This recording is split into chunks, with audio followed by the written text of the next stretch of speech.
Hello YouTube, this is Sadako24 here, and in this video I'm kind of going to be following up on a previous video I did, in which I talked about my thoughts on the Jodie Whittaker era of Doctor Who. I put it out quite close to Jodie's final story, The Power of the Doctor, just a few days before that aired. In that video I did say, well, we're coming to the end of this era, this horrible era, and it's now going to be make or break for the show. It's now down to Russell T Davies to take over this and try and do a repair job on the show of some kind. Because as I said in that video, I do know quite a few fans have been saying to me, I don't really like the show anymore. This Chibnall era has it's almost killed my love of Doctor Who. I'm at a point now where I just want to kind of pack away all the merchandise I've collected over the years and just put it in a loft and forget about it, because I just feel like the show has been so tainted by the last 5 years of Trish Chibnall as showrunner, and the Timeless Children retcon, and just the damage that's been done, and just the horrible state of the fandom now. So make or break. Can Russell undo that damage? Can he bring the fans who've walked? The fans have walked away. Can he bring them back? Can he get them interested in the show again? Now, most fans I knew were very optimistic when Russell was announced. They were kind of saying, well, you know what? If anyone can save the show, it's Russell T Davies. After all, he saved it before. Back in 2005, when the show had been off air for 16 years, more or less, he was the one who brought it back. He was the one who brought it back on screen. He's the one who made it a huge mainstream success again. He's the man. He's the perfect candidate to save the show. He's done it before. He can do it again. He understands what the audience want. He understands the appeal of the show. He's very, very good at working with the TV industry. He's got this deal with Disney, which is going to mean, a boost in the budget of the show, a boost in the merchandising of the show, and the promotions of the show. There's been talk even of spin-offs to do with Doctor Who. There's talk of there's going to be a unit spin-off, a Dalek spin-off. It's all sounding very exciting. It's all sounding like Doctor Who's going to be a big powerhouse brand again. And so fans were kind of optimistic of, well, it's going to be back to the golden age. It's going to be back to that 2005 period where Doctor Who just really took off as a mainstream merchandising success. Basically, it's going to be almost as if the Chibnall era never happened, and we can just treat it as a bad dream. So, fans were optimistic. A lot of fans I knew were optimistic. I wasn't, personally. Excuse me, do you mind not farting while I'm saving the world? I was kind of at a point where I was saying, you know what, I'm fine just clinging to my memories. But I have noticed, now it's several months on, and we've been starting to see more and more of the PR about the coming new era. A lot of it's been about the casting announcements of Jinx Monsoon and Suze Kempner, and this is where fans have started to really worry that it's still all going to be about woke propaganda, because a lot of the people he's casting, especially Jinx Monsoon and Suze Kempner, if you go look on their Twitter accounts, their bios basically read as your typical woke activist. So a lot of fans are thinking, you know what, this is beginning to sound like a case of meet the new boss, same as the old boss. It looks like the show's not changing course at all. It looks like the show's going to continue in the same woke direction it's been on these last 5 years. And a lot of fans are saying, you know what, I'm out. The BBC, Russell T Davies, they've learned nothing. They've learned nothing from the last 5 years of the show failing. And so, a lot of fans are saying, I'm out. I'm done. There was a particular episode of the Type 40 podcast discussing the casting of Jinx Monsoon, in which quite a few of the panel members made some very, very astute points about why they're done. And it's to do with politics. It's to do with the way that the show has gone in such a political direction now. What JT said was, society has always had a left wing and a right wing. And he said, well, recently we've been seeing the left wing gaining more and more cultural, institutional power. And we're realizing why society is always best when you got the left wing and right wing at evenly matched. The left wing and right wing need to be evenly matched, because that's how you maintain equilibrium and balance. and that's the reasons why politics are best kept out of Doctor Who. And it kind of summed up for me why I also am not really feeling the love of the show anymore. And so in this video, I'm actually going to talk about how and why Doctor Who became a left-wing partisan show as it did. First of all, we have to go back to the beginning, to when Verity Lambert and Sidney Newman first devised the show. Now, when they devised Doctor Who, they didn't really have a political agenda with the show. The only agenda they had was to be educational. This show has to have educational value.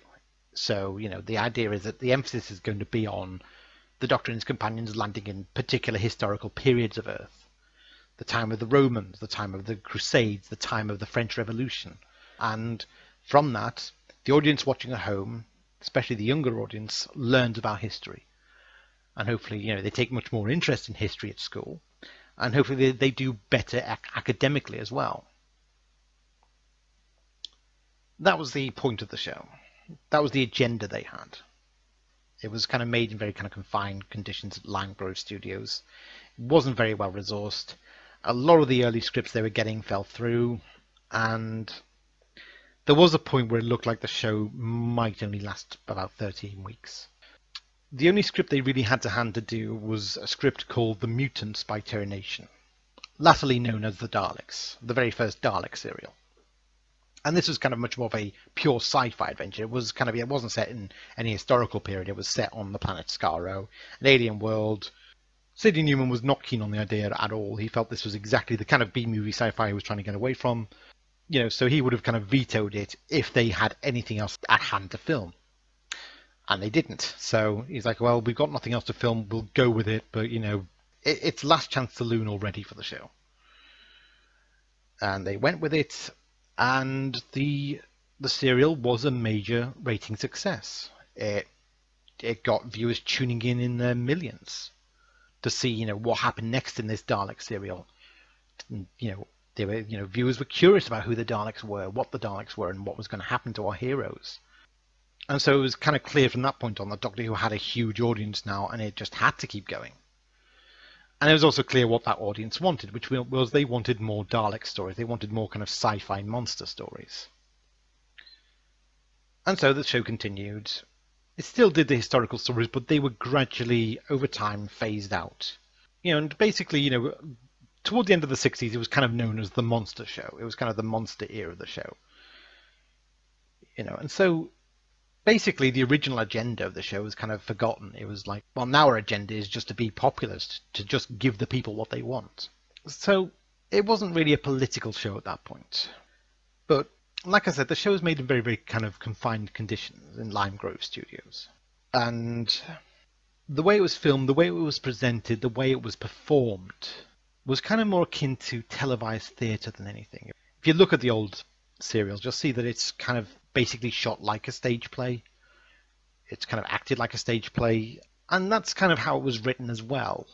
You did get kind of playwrights writing for the show, and because it wasn't really very good at the action kind of stuff, at being cinematic or action orientated at first, people would kind of write it as a play, and they'd kind of write a lot of material, a lot of dialogue, a lot of discussion, a lot of morality issues would come into the show naturally.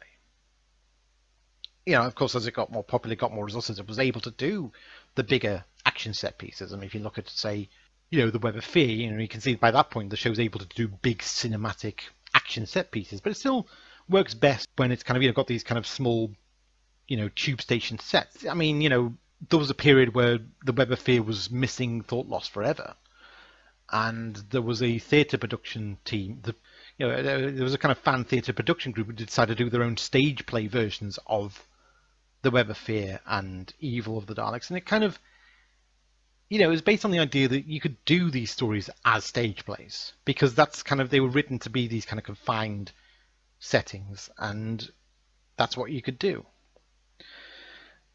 And so that did inevitably incline it to attract certain more left-wing playwrights, because in plays you can do morality plays, you can kind of you can do I mean, a lot of plays you've always had political plays, and so that's kind of what Doctor Who would begin to attract. Now, by my reckoning, where Doctor Who first became a left-wing show was in 1970 with a story called The Silurians, written by Malcolm Hulke. Now, Malcolm Hulke was a very left-wing writer. He was very left-wing. He was a member of like he congregated in very left-wing circles. You know, he even congregated in the Communist Party. You know, he had very kind of staunch left-wing convictions. Very anti-war, very anti-military, very opposed to the British state. And, you know, his stories were kind of about the idea that patriotism could be a terrible thing. You know, patriotism blinded people to the evils of your government. You know, and that's kind of what a lot of his stories were about. And the Silurians was one of the early UNIT stories. The Doctor had worked with a group called UNIT quite a few times by this point.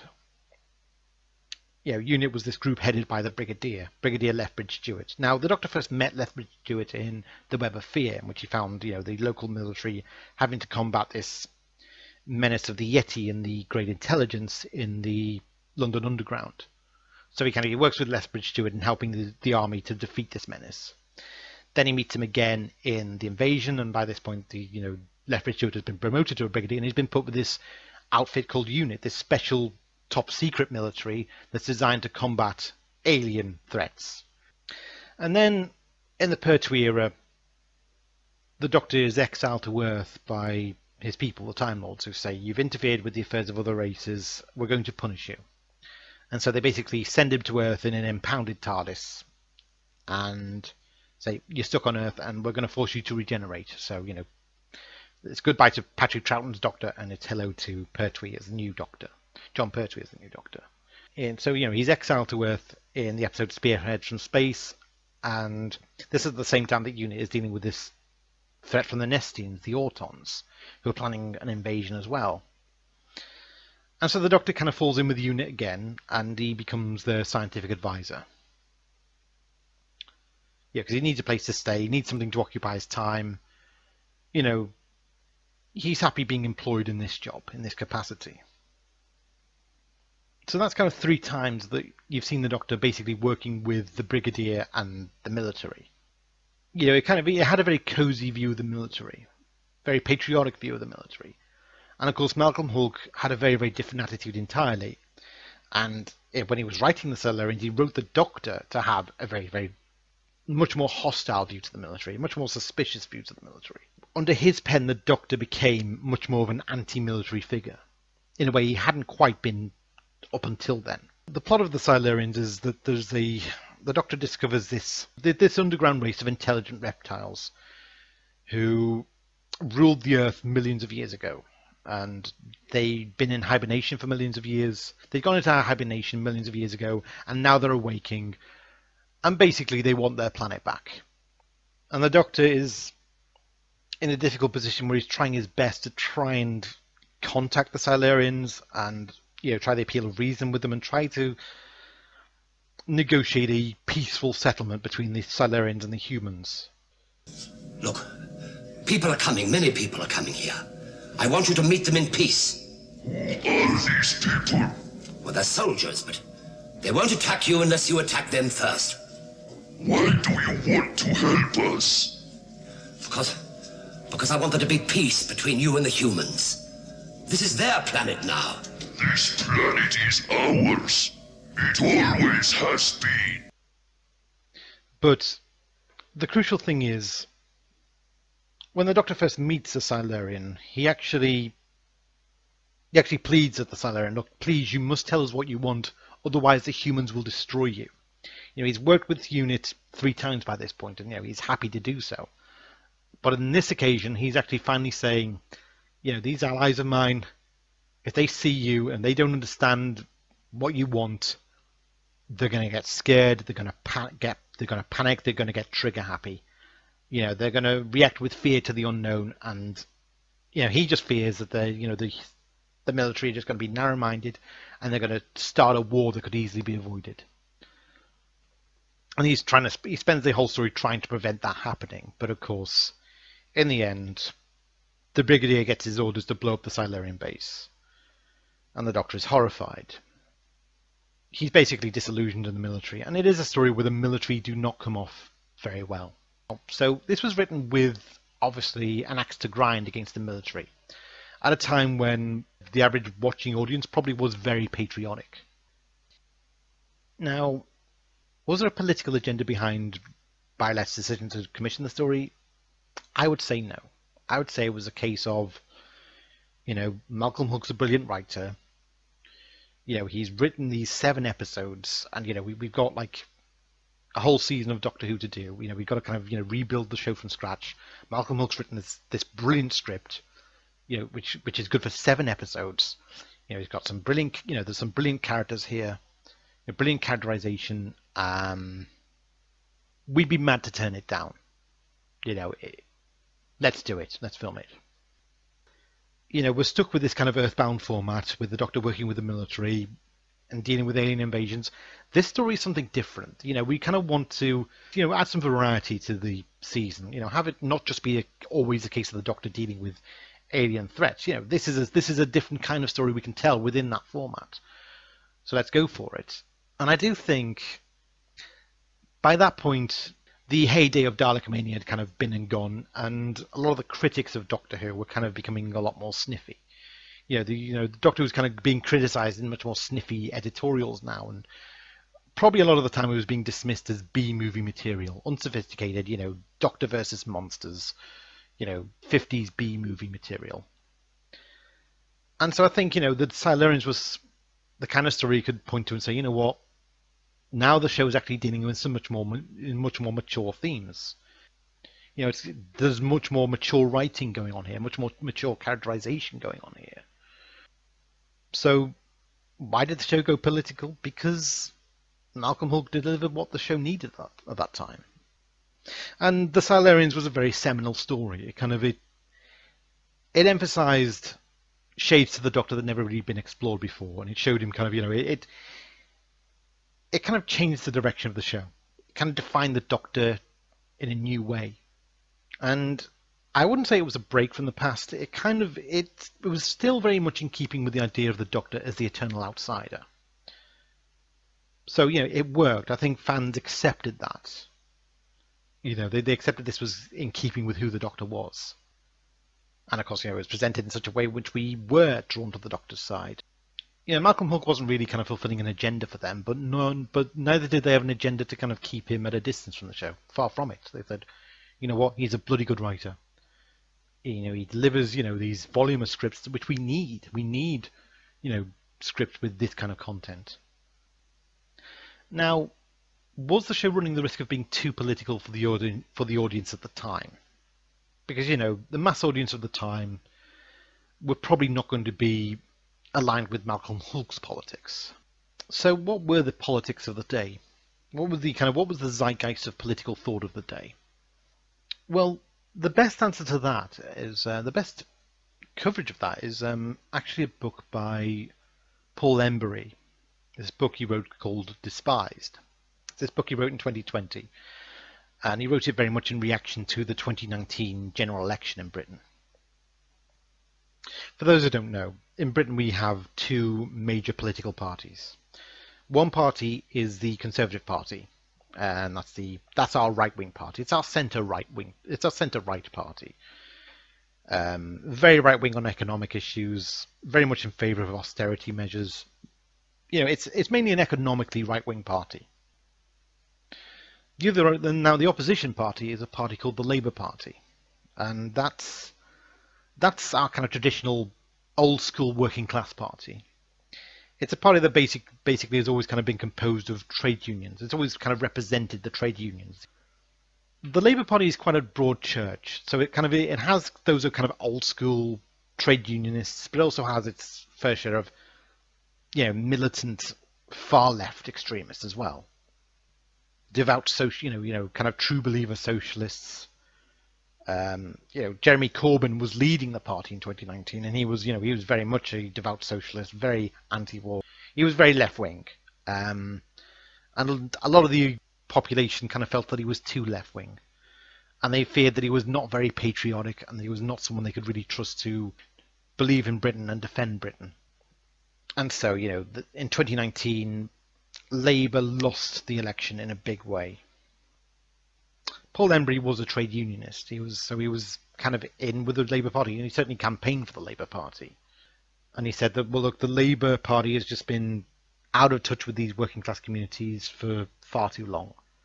And inevitably, there would come a point where those communities would decide that they were done and they didn't feel represented by Labour. They didn't feel that their concerns were represented by Labour.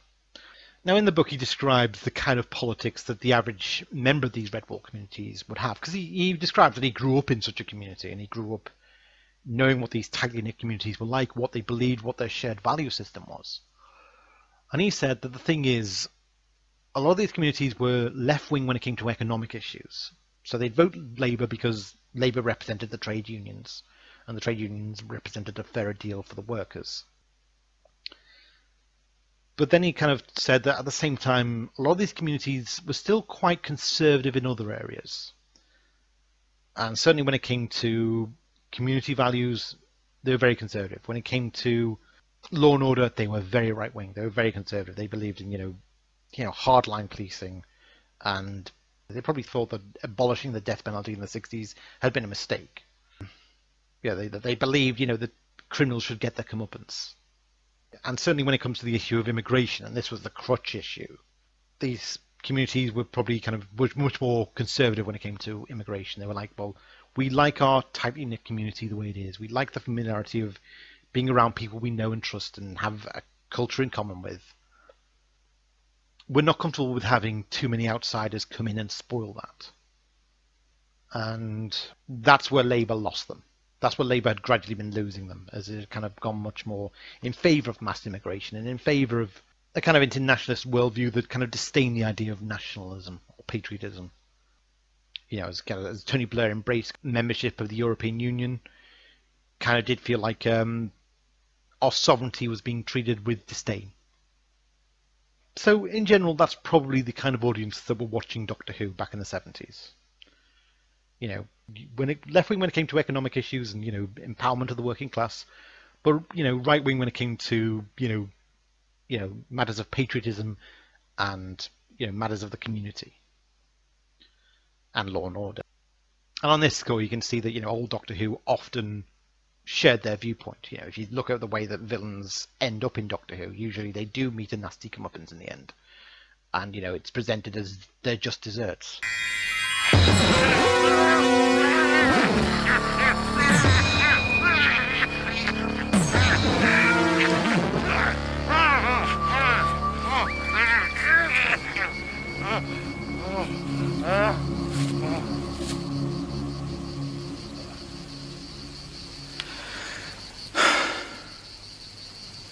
You're just desserts. Now, what's interesting in terms of that, if we think of that as the audience of Doctor Who, is an episode called The Green Death.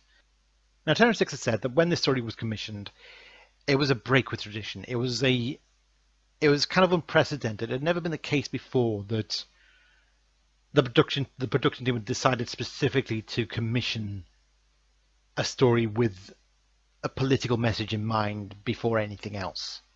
He said, we'd get scripts, sometimes they'd have politics in it, but, the script would come in. We decide to do the story based on whether it was a good script. This was a case where it was like, well, we're doing this story because we want a message story. Well, Barry Letts wanted to put out this message story, this story with an ecological message, an environmentalist message. I guess Barry Letts wanted the show to be seen as topical, and it was an issue close to his heart as well, and he felt, if it's an issue close to my heart, then it's going to be close to the audience's heart. Now, what's interesting is, if you watch the opening of The Green Death, what we're seeing here is a political rally by Clifford Jones. Now, the plot of the story is that they've got this corporation called Global Chemicals, who've established themselves in this Welsh mining village, Llanfairpwll. And, so they're kind of in charge of the mines, they're in charge of waste disposal. Now, Clifford Jones is a local political activist, very middle-class political activist. He's been to university, he's got a doctorate in, he's got his degree, he's got a doctorate in his field of study of, because he's really he's done a lot of research into green solutions to the world's problems. He was probably in university at the height of the hippie movement, and that's very much That was very much his niche. That was kind of what informed a lot of his worldview. You get that sense. And so he's the kind of grandstanding and kind of, railing against global chemicals and how they're polluting the landscape and how they're destroying the environment. And Stevens, who heads global chemicals, kind of comes out to try and address his concerns in a very kind of diplomatic PR kind of way. Basically giving the spin about how global chemicals is actually far cleaner than its reputation may suggest. That its method of waste disposal is very clean and very green. Clifford Jones is having none of it, of course. But then Clifford starts getting heckled by a third group, which is the local miners, the villagers, the people who work in the mines. And they start heckling him and saying, well, look, you're just a nutter. You're just an outsider to our community. And you got this kind of middle-class hobbyist crusade of yours against global chemicals. But it's like, if you succeed in driving global chemicals out of here, we're out of a job. Global chemicals pays our wages. It puts food on our plates. Your crusade is going to be one in which we lose out. We're the ones who have to suffer for your moral crusade here. So get out of here, basically. And so the story is basically acknowledging that, well, the working class of the day are going to have very different priorities to activists like Clifford Jones. The miners are probably the characters who best represent the mainstream audience of Doctor Who at that time.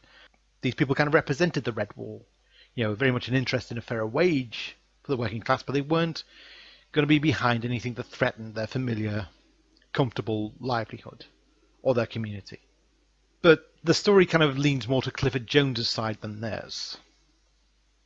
And probably with it in mind that, these people were going to have kids who were probably going to be a bit more radical than their parents, or a bit more kind of ecologically concerned than their parents. The story kind of goes on to make the case that essentially there's no reason that these two different camps of the left need to be enemies. They should be allies, because at the end of the day, the real evil here is the indifference of the corporation of global chemicals. It doesn't care about the workers, it doesn't care about the environment, it doesn't care about anything but profit. And so the story is basically saying, we should be united against this common foe. So Barry Letts probably did have his interest in making the show more political. But eventually, of course, he left, and so Philip Hinchcliffe then took over, and Tom Baker was cast as the new Doctor. Now, I do get the sense that Hinchcliffe was not that politically minded, really. A lot of his stories are very apolitical.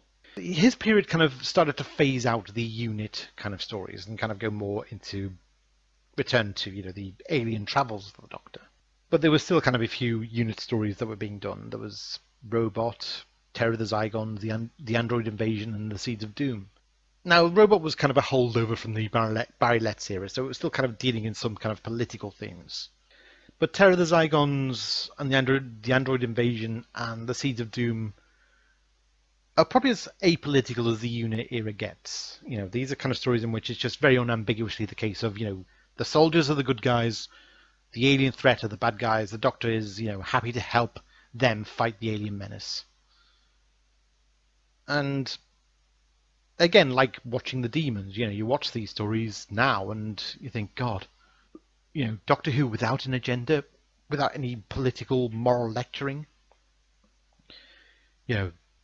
This is what I want from Doctor Who. Right. Now, a lot of people point up, well, what about Genesis of the Daleks? That was, really kind of, that was very political, wasn't it? It was kind of, pretty on the nose and being about Nazism. Well, yes, it was. But Genesis of the Daleks was very much it was kind of a holdover commission from the Barry Letts era.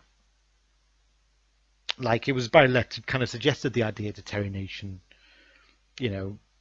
We've been getting loads of Dalek scripts from you, and they're all getting a bit samey. Why not do something different? Why not give us a Dalek story that actually tells us the story that's never been told before? You never really told us where these Daleks came from. Why not write us a story about how the Daleks first came about? And so that's what Terry Nation did. He went away and he wrote this story that was very much about politics. It was very much about the idea that you had these two these two races, the Thals and the Khalids, who were bitter enemies, trying to wipe each other off the map. And so, fascist attitudes abounded in these societies, and then you had this military elite, headed by Davros, who actually looked at the fascists in control of the Khalid Council, and he saw them as weak degenerates who needed to be purged for the strength of the body politic. The Council has signed the death warrant of the whole of the Khalid people. Only we, the elite, we and the Daleks will go on. The whole of the Khalid people? You would go that far? Did you ever doubt it? And so he works on the Dalek project, with which he can win the war and, weed out all the wastrels of the Khalid society and just have the perfect superior race. And it's very, very kind of, on the nose with its Nazi illusions. But like I said, this was a leftover commission by Letts, and once Hinchcliffe took over, he produced the story, but he kind of said, you know what, I don't really want to do Dalek stories. I want to get away from the old monsters, so no more Dalek stories. It wasn't a story that Hinchcliffe was particularly keen on. He wasn't keen on doing Dalek stories at all, really. He kind of wanted to leave them in the past.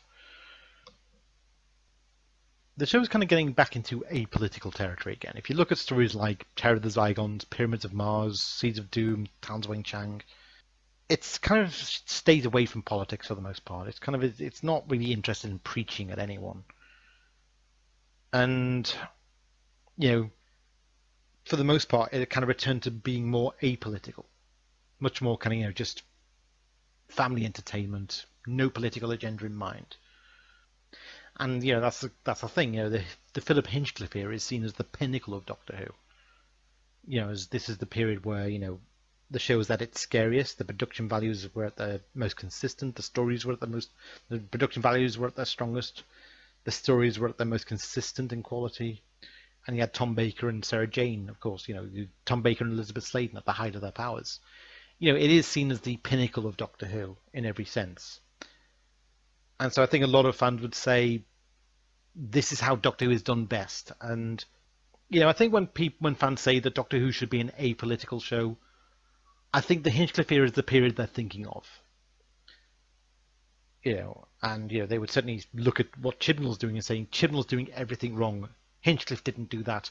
Chibnall should watch Hinchcliffe's era, and he should learn a thing or two about how Doctor Who is done best, because Hinchcliffe did it best, and he did it best by staying away from politics.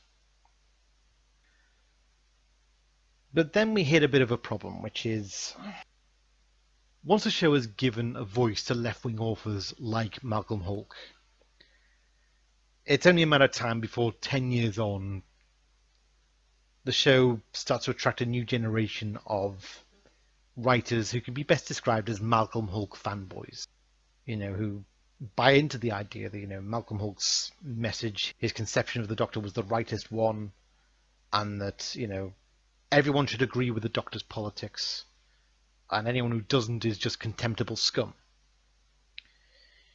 Now, you could say that Johnny Byrne, who wrote Warriors of the Deep, was the first and worst of these Malcolm Hulke fanboys. And you could say that Chris Chibnall, is the latest. And, that much was obvious the moment he wrote The Hungry Earth, Cold Blood, never mind the Jodie Whittaker era. But, the show was kind of going much more left-leaning as it went on. And then, of course, by the end of it, by the Sylvester McCoy era, you had a script editor, Andrew Cartmel, who was fairly young, very political, very angry about the way the country was going at that point. It was under Margaret Thatcher, very right-wing government, very authoritarian right-wing government, and he wanted his show to be a kind of agitprop. He wanted to turn the show into agitprop against Margaret Thatcher, and certainly against, very left-wing agitprop. And so that's what the show became toward the end. And that kind of defined the direction of the new adventure novels as well. Once Doctor Who was ended on the episode Survival, you had this publishing group called Virgin Publishing, and they started to commission a range of Doctor Who novels called The New Adventures, which were basically fan writers writing the continuing adventures of the Seventh Doctor and Ace after Survival. What happened to the Seventh Doctor and Ace after Survival?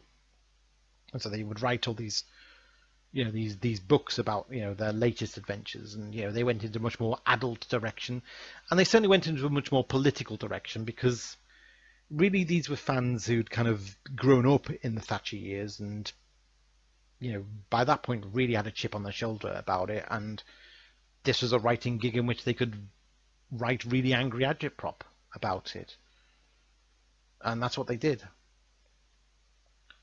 Those books, if you read them now, it's clear they're very much kind of written for that age of early 90s political correctness, and they're kind of dripping with white male guilt. If you read the book Blood Heat by Jim Mortimer, it's this is a story that just kind of goes full out in its clear disdain for the British state and the military and the brigadier. I mean, the brigadier and unit get treated with absolute disdain in that story. And I think Blood Heat also defines the attitude a lot of these writers had, these fan writers. They're very much a clique of fan writers who tended to have the same kind of politics. They tended to be an echo chamber. They tended to be very cliquey. Your typical champagne socialists. I mean, Paul Cornell was probably the epitome of them. Going back to what I said about the Silurians, the story ended with the Doctor being disgusted at the actions of the Brigadier after he'd blown up the Silurian base and basically wiped out the sleeping Silurians.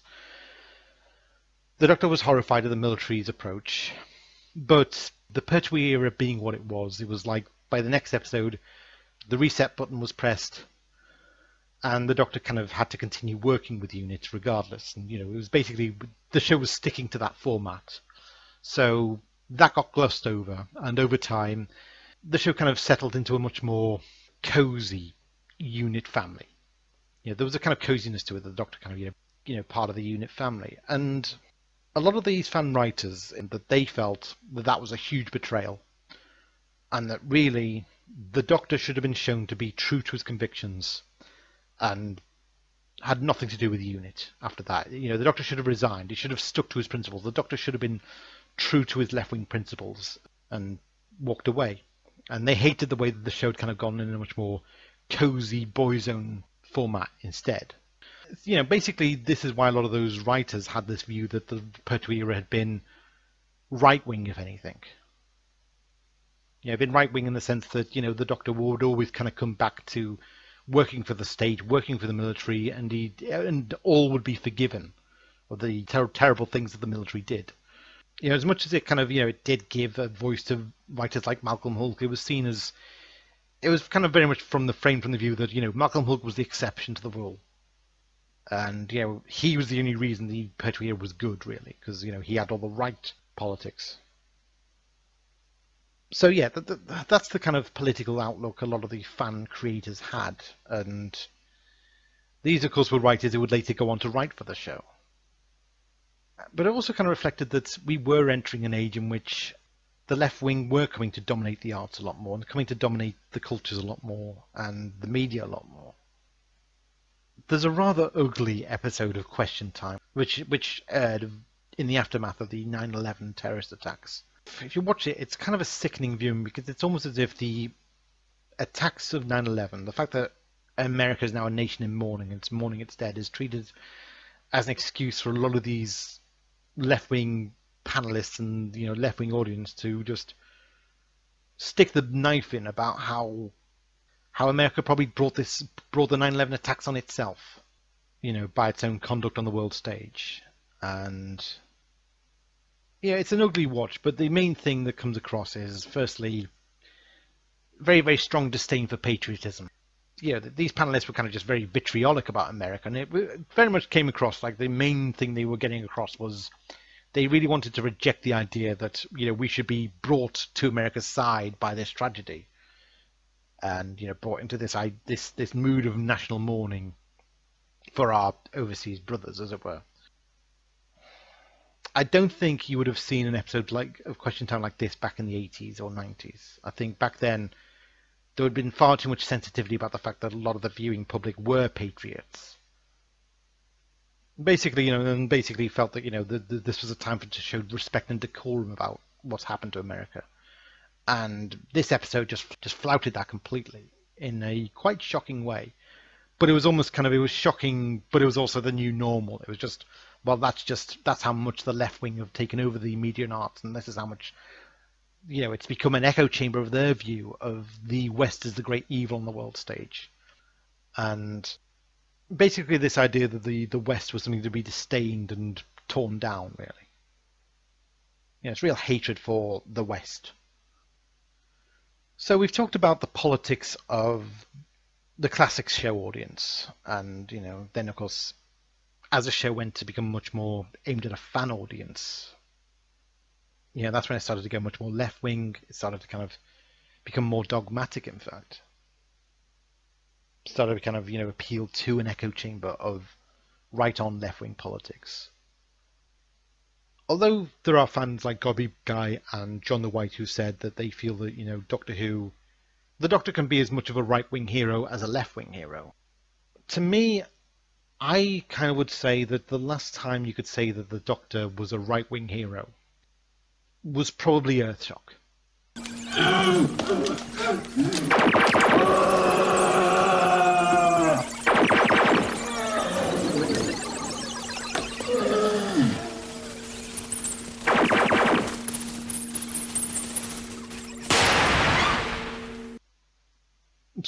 So then, of course, enters Russell T Davies, and he's the one who brings Doctor Who back in 2005.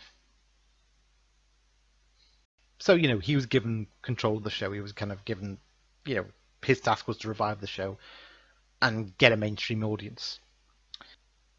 And, so basically, it was clear from watching the early episodes that the whole attitude of Russell's era and the way it was promoting itself was, he was basically saying in a very, very bold way, this is not your daddy's Doctor Who. This is, and the Doctor is a bit more, the Doctor is not your daddy's Doctor. Christopher Eccleston and latterly David Tennant, they were they were Doctors who were much more streetwise and then with the youth lingo. His approach was, he wanted to restore the street cred of the show, as it were. Restore the reputation and street cred of the show and make it cool again. And I also get the sense he was trying to do the same thing when it came to left-wing ideas.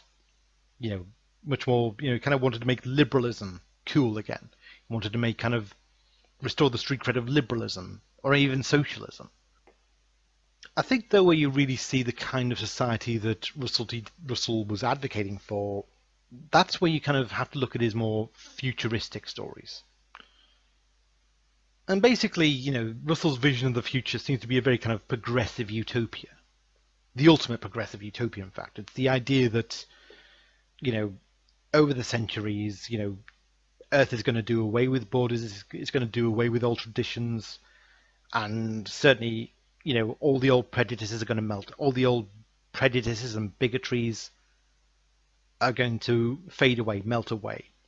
People are just going to be too used to mingling and mixing with other cultures, other races, other nationalities, other sexual orientations, other sexual lifestyles, much more liberated sexual lifestyles.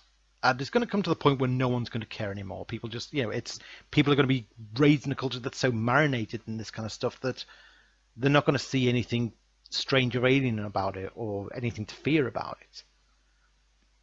And, of course, as humanity dispenses with its borders on Earth, it's also going to mingle with other races out there, and